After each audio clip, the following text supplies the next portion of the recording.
from Members of the U.S. Army Oahu Natural Resources Team, along with local volunteers, climb Mount Ka'ala, the highest peak on Oahu Island, and a place where you can still find native rainforest.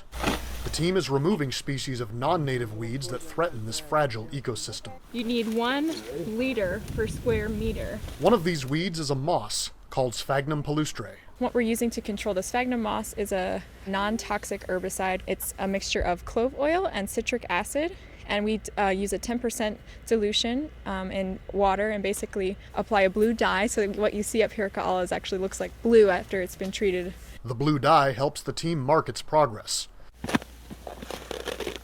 They also removed a wetland weed that has moved into this area. It's called Juncus effusus. It's just another really weedy plant that we don't want establishing itself here in the native forest of Ka'ala. Basically, to control Juncus, we're going to dig that out with trowels and shovels. This rainforest is partly on U.S. Army land, since nearby Schofield Barracks extends onto Ka'ala.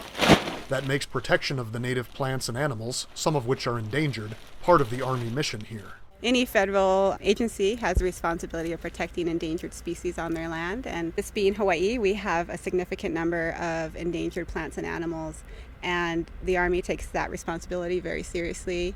They support a team of nearly 60 people on our staff, the Natural Resource Program. We can kind of maintain that balance and ensure that the Army can continue to train in these large areas, but also continue to protect these plants and animals that are unique to Hawaii.